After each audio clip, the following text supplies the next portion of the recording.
Okay, parts. Remember too that when you go to pick up these parts, they're going to be hot. So I have a pair of pliers over here. I mean, if you're trying to pick it up by the end, that's probably not going to work. And you're going to want to keep these things from rolling around.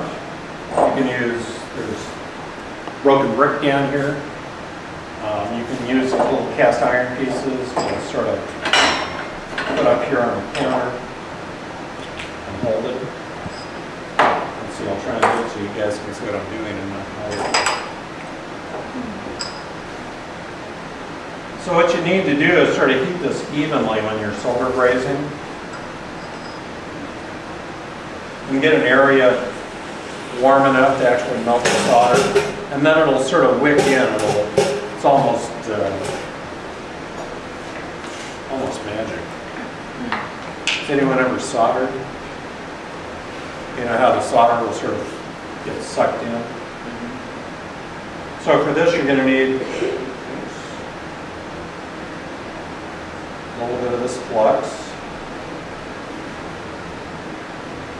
Make sure you have it on both surfaces. Try and keep this closed up too because it does dry out. And if it gets really dry, you can add a little water to it.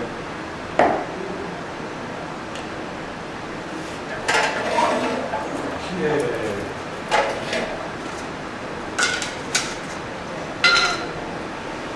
$100.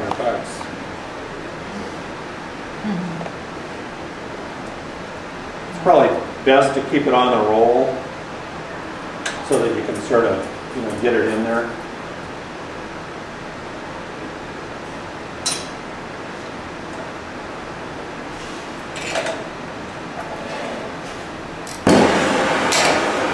Some people like to light the torch by adding a little oxygen and a little acetylene, and that way you don't get any smoke. So you can add a little oxygen. If you don't like that, then you can adjust the flame.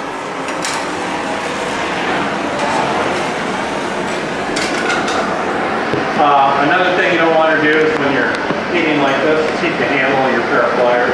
Put it off the side, get the plastic bits out of the way. Get your flux, get your helmet out of the way. Anything that might be flammable. Now you're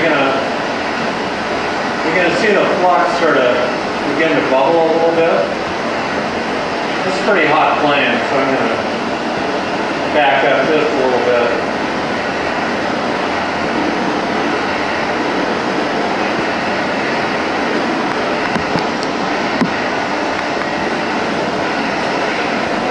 You can see the metal begin to turn color, and what you're going to find is, see the flux how it's beginning to get shiny like this? That means it's about ready to go.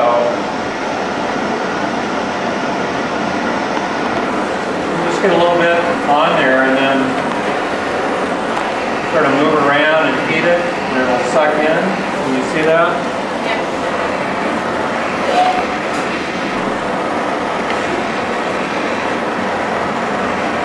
It's already up on this other side over here.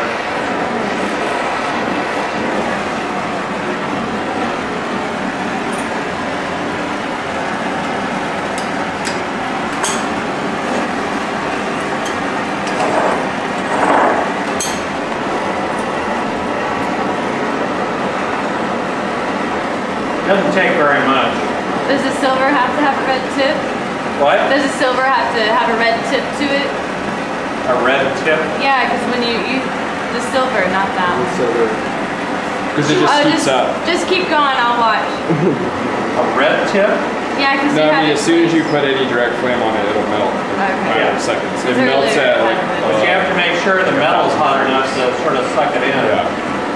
If you get it too hot, the problem is that you end up burning all the flux off, and then it won't flow, it'll just ball up.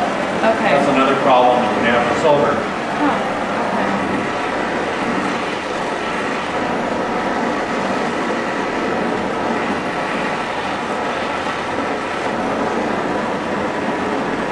If it gets too hot, just take the flame off and let it sit a minute.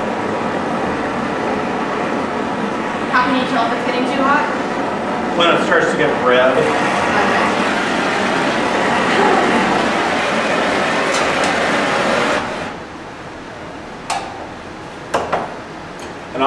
you're going to worry about structure or not. But with steel like this, if you heat it up and let it cool, it will anneal the steel, so it'll be a little bit soft. If it's important that you keep the temper in the metal, then you may want to chill it in water. That'll keep it hot. The other thing that'll do is it'll burn off, it'll sort of take care of most of the flux that's on the surface and make it sort of crack off. So we can put this